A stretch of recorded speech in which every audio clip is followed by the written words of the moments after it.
Montevideo is modern. It is 100 years younger than New York or Boston.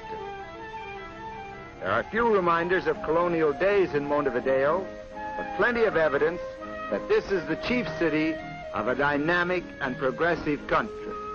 Of Uruguay's 2 million people, about 1/3 live here in the capital.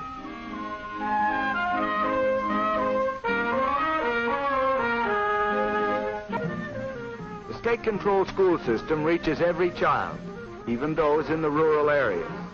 Education is free, and it is also compulsory. The government furnishes free textbooks. Later on, these youngsters can go on to secondary school, college, and university, all free, for Uruguay pays the cost of training its lawyers and doctors, its engineers and architects. So here in full swing is Uruguay's other major industry. All of this beef is for export. The best customers are the British. Today, much of the beef before foreign markets for its meat products and its wool, good harbors and easy access to the world sea lanes, these have meant economic progress and security for Uruguay.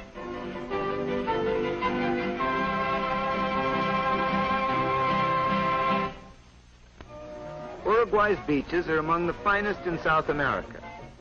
By national law, every Uruguayan is entitled to 2 weeks vacation each year with pay. And a lot of these vacations are spent on the shore. Besides, thousands come here every summer from Argentina.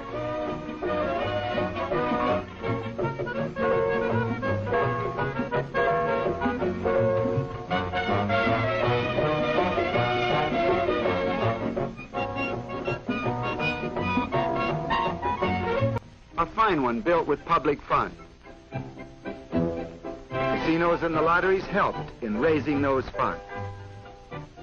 Here the poor receive free medical care, including the services of doctors and dentists. Other patients are here because the government's health insurance plan entitles them to hospitalization. It doesn't cost much to be sick in Uruguay.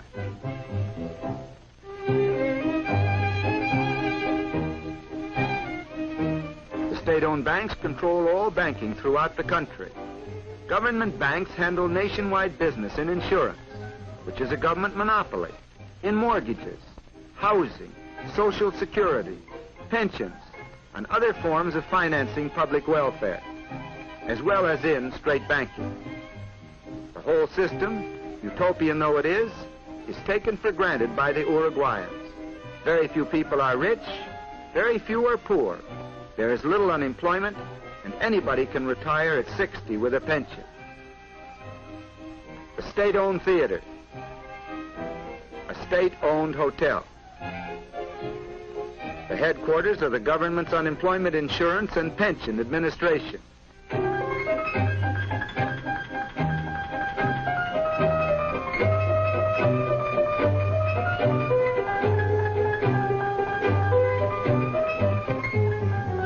The government owns grain elevators, just as it owns factories for processing cement, alcohol, and petroleum. A citizen is free to go into business. The government will help him. And in many cases, the government will compete with him too.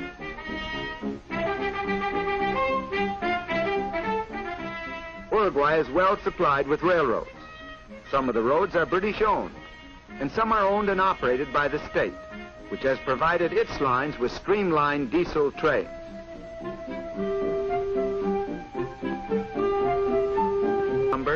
When more motive power is available.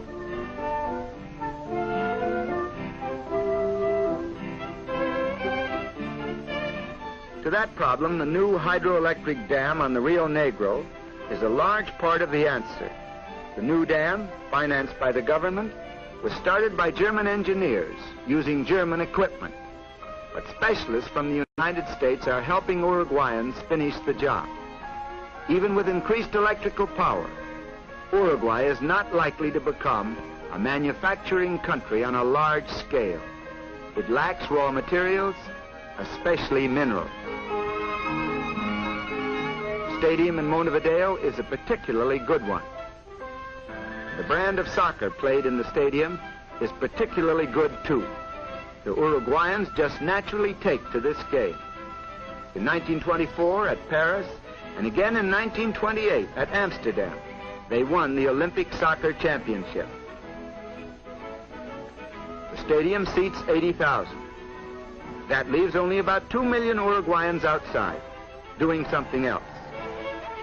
The fundamental and important reason for that feeling is that Uruguay has a large middle class.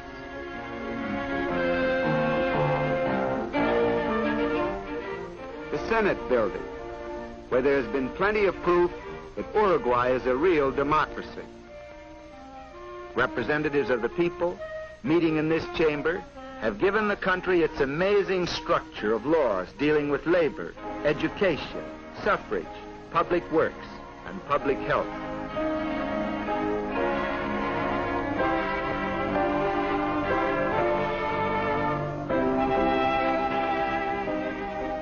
Note that some of the senators are women.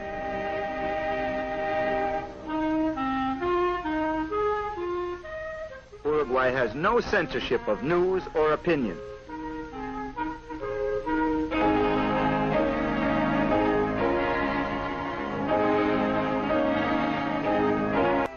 It is an outstandingly progressive and democratic land, and Montevideo is indeed a handsome capital.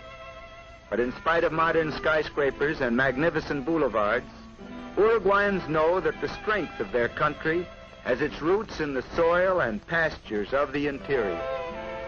La República Oriental del Uruguay, to give it the full and official name, is wide, sunlit, and productive. The gauchos and sheep herders are important citizens of one of the most likable of all countries.